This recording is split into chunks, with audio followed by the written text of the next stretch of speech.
Nk'uko bisanzwe ni Ildefonso wagezeho indirimbo z'ingande zisobanuye mu rurimi rw'ikinyarwanda. Aha hari umugabo yari arimo yitegura kujya mu kazi uko byari bisanzwe. Asoje kunywa icyayi cya mu gitondo ajya mu kazi bisanzwe, umwana asigara akina akiri impande y'ameza yanyweragaho icyayi. Bidatinze umwana wa mupira yakinaga waragiye ugwa kuri cya gikombe se yakundaga cyane, yakundaga kunywesha icyayi, igikombe kirameneka. Abana bakinanaga bose baratangara bati data uyu munsi ari bukwice, kuko iki nicyo gikombe data yakundaga cyane kurusha ibindi, dore ko ari cyanywesha mu buzima bwe bwose. Ufite igitekerezo cyangwa se icyifuzo ushaka kutugezaho, watwandikira kuri nimero uri bubone hano hasi kuri screen yawe. Nk'uko bisanzwe umugabo yagarutse mu rugo nk'uko bisa. Umuhanzi ni Julius Muhozi yatangiye atubwira amateka uko byagenze. Iyo ngiyo hari y'umwana yararimo akina umupira, amena igikombe se yakundaga cyane. Bene se bati data ari bukwice. Umwana yiyumvishe mu nda, yumva mu mutima ko se ari bumwice, yumva ko nta kindi, yumva ko se naza ari bumugirire nabi, kubera ko yamenye igikombe se akunda ari bumwice. Murumuna we arundarunda ibikombe byose, udusate twose yamennye twose araturundarunda, ategereza ko se naza aza kubimwereka, akabyereka suka, akamubwira uko uwo mwana yakimennye ari bumwice. Umugabo nk'uko bisanzwe yagarutse mu rugo, abana baza kumusuhuza, baza birukanga bamuyambira. Umugabo ati ase ko muje ko mutari mwese, undi ari hehe? Bashiki be bati sa muramuzi ko ari agahungu, umuhane yamenye cya gikombe cyawe ukunda. Ndakeka yahunze kubera ko gutinya kuri bumwice. Mwebwe ninde wababwiye ko ndaza kumwica? Samu ni gute mumunganye n'ako gakombe gato cyane? Ibyo kumutera ubwoba nabyo nshaka, nagaruke.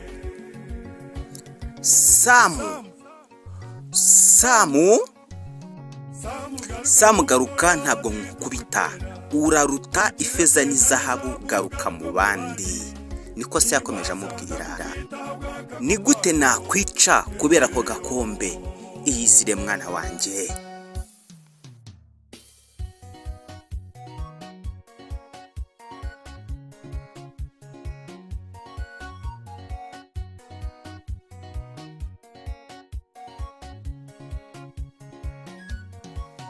Ni Imana yacu nziza, ni ukuri iracyadukunda. Imana yacu nziza iracyadukunda.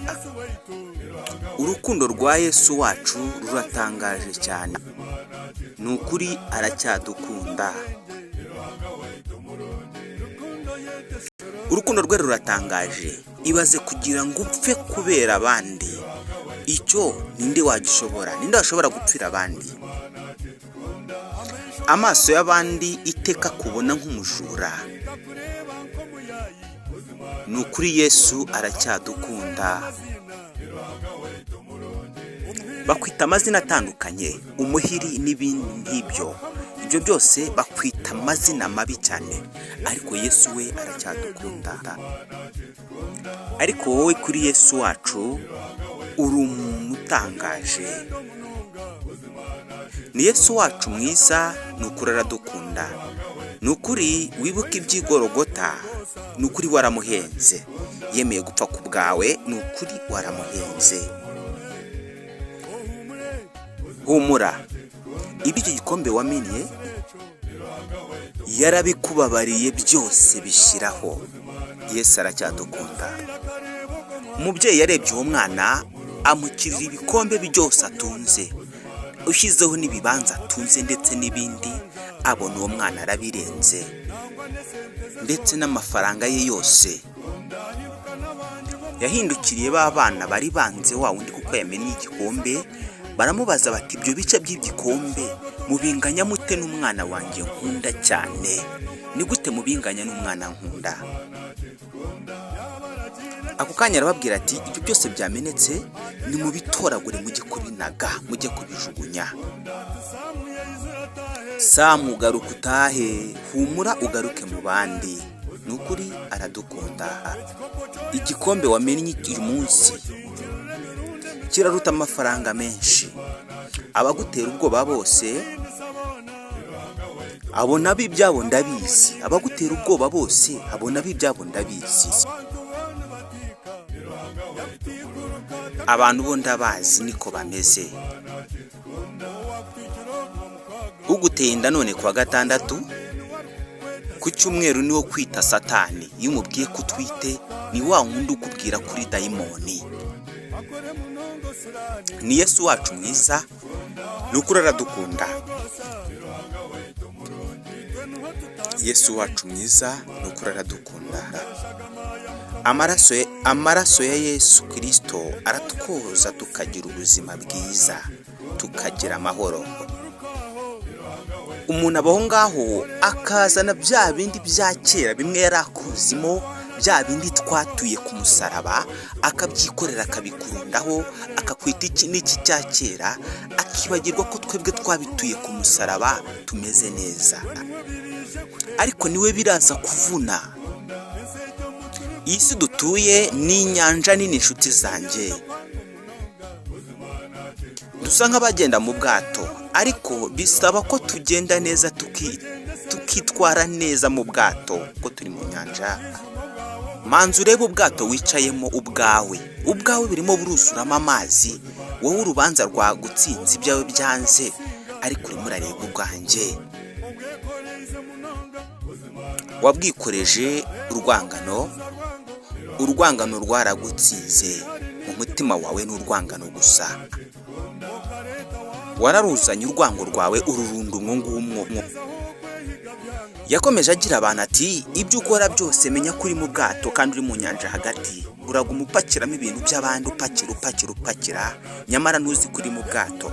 Ariko aho buri bukere ubu bwato buraza kurohama, kuko urimo ureba uko abandi bagenda, urimo ureba uko abandi babaho, nyamara wowe imibereho mibi ari wowe yicayeho.